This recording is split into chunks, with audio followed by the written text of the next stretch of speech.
अबे तात्या, आज मास्तर तोंडी परीक्षा घेणार आहे वाटतं. मी तर काहीच अभ्यास केला नाही मायच्या. आता कसं होईल काय माहित. अरे नको ना वय टेन्शन घेऊ, मी तर कुठं केला अभ्यास. जे होईल ते होईल बघू. अबे वैद्या पुढं पाय, मास्तर आलं. Good morning sir. अबे हरामखोर वैद्या, आवाज नीट काढ ना. आवाज तोंडातून काढतो का कुठून काढतो समजतच नाही. त्या मायला हे मास्तर मला कधीच चांगलं बोलत नाही. तुझ्या अंगातले चांगले गुण आहेत ना, मग कशाला मास्तर चांगले नीट बोलल. तर पोरांनो, मी तुम्हाला कालच सांगितलं होतं आज आपली तोंडी परीक्षा आहे म्हणून. आले ना सगळेजण अभ्यास करून? हो सर, मी सगळा अभ्यास करून आले. व्हेरी गुड बेटा. त्या मायला ही तर लई शायनिंग मारते बे तात्या. हिचं कसंही माहित आहे का, नाव मोठं लक्षण खोट. तर चला मग आपण तोंडी परीक्षेला सुरुवात करू. तर मला सांग वैभ्या, 1857चा उठाव कशामुळे झाला होता? मला वाटलंच होतं हे म्हातारड मलाच प्रश्न विचारते म्हणून. आता मला तर काहीच माहित नाही आणि ह्या मास्तरड्यानं विचारलं मला 1857चा उठाव. आता मनानच फेकतो काहीतरी. ऐका रे सगळ्या पोरांनो, मी तुम्हाला उत्तर सांगतो. सर, तसा तर माझा काहीच संबंध नाही 1857च्या उठावासोबत, पण तुम्ही विचारताय म्हणून मी सांगतो. सर, कसं आहे माहित आहे का, मी सकाळी सकाळी जात होतो मोकळं व्हायला. मग कसं मागून अचानक आवाज आला. कसं अचानक. मग मी अचानक माग फिरून बघितलो तर मला इकडे माणसं तिकडे माणसं सगळीकडेच माणसं दिसले. सगळीकडे माणसंच माणसं बघून माझी हातभर फाटली ना. मग मी डायरेक्ट पळायला चालू केलो. असं पळालो की डायरेक्ट 5 किलोमीटर थांबलोच नाही. वै गैबानिया, हागणं मुतणं सोडून दे. युद्ध कशामुळे झालं ते सांग आधी. डोक्यावर पडले का मास्तर तुम्ही? मी तेव्हाच पळून गेलो ना. तिकडे काय झालं मला काय माहिती. मग एवढं बोलून मी माझे 2 शब्द संपवतो. जय हिंद, जय महाराष्ट्र. ए वैभ्या, तू दिवसेंदिवस माझ्या लय डोक्यात चालास बरं. एक असा कानपटात देईन तर पॅन्टात मुतून घेशील. निवळ ढ आहे ढ. तुला परीक्षेत नापासच करणार आहे मी. सुधर बे वैद्या जरा. नापास जर झाला ना, तुझा बाप तुला कुत्र्यासारखंच मारणार आहे. नाही बे तात्या, माझा बाप मला मरेपर्यंत मारन आणि मेल्याच्या नंतर का बर मेला म्हणून अजून परत मारन. तर चला मग, दुसऱ्या प्रश्नाचं उत्तर कोण सांगते? मी सांगतो ना सर. तर मला सांग, गुरुत्वाकर्षणाचा शोध कोणी लावला? हो मास्तर, मला येईल असं विचारत जा ना. आता गुरुत्वाकर्षणाचा शोध मी लावला का? काही पण विचारता राव तुम्ही, आपल्याला नाही पटत बुवा हे. हे तर माझ्या डोक्यावर मुताय लागले. च्या मायला मास्तर मी आहे का हे खरपड्या तोंडाच्या? गांजा मारून आला काय तू? काय पण उत्तर द्यायला लागले तुम्ही. तर तुम्हाला तर इज्जत नाहीच, पण तुम्ही माझी बी हाय ती इज्जत घालवायला बसले. आणि तसं जर काही झालं तर तुमच्या घरात घुसू मारतो. मी तुम्हाला आधी सांगून ठेवतोय.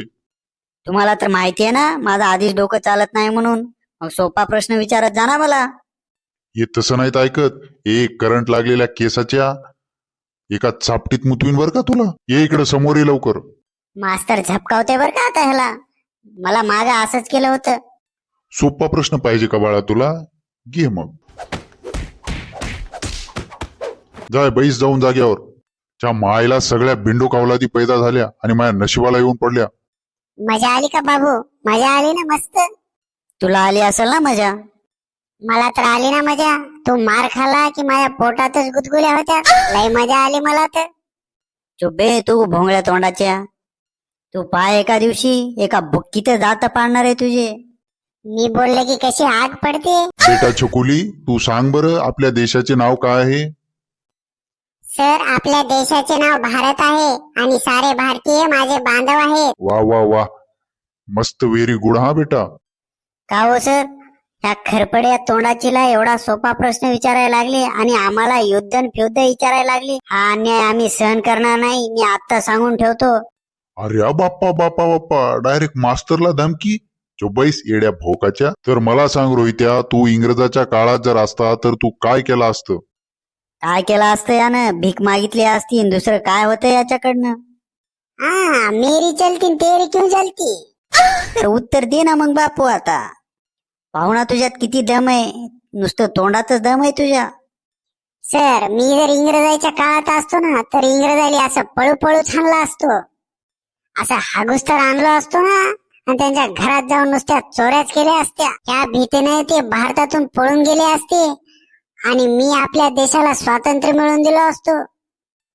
अरे बापरे, अवघडच काम आहे याच. अरे असल्या कसल्या अवलादी पैदा झाल्या रे तुम्ही.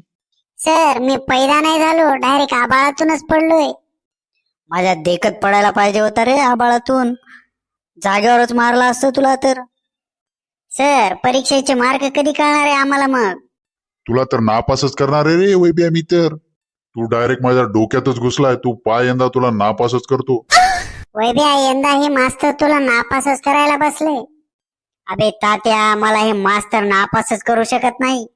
त्याला माहितीये जर याला नापास केलं तर मग हो डायरेक्ट आपली पोरगीच घेऊन पळून जातो म्हणून. सर असल्या पोकळ धमक्या आपल्याला द्यायच्याच नाही. उलट मीच तुमची कंप्लेंट करतो की तुम्ही नुसत्या झोपा काढता, मग आम्हाला काय घंटा येणार आहे का?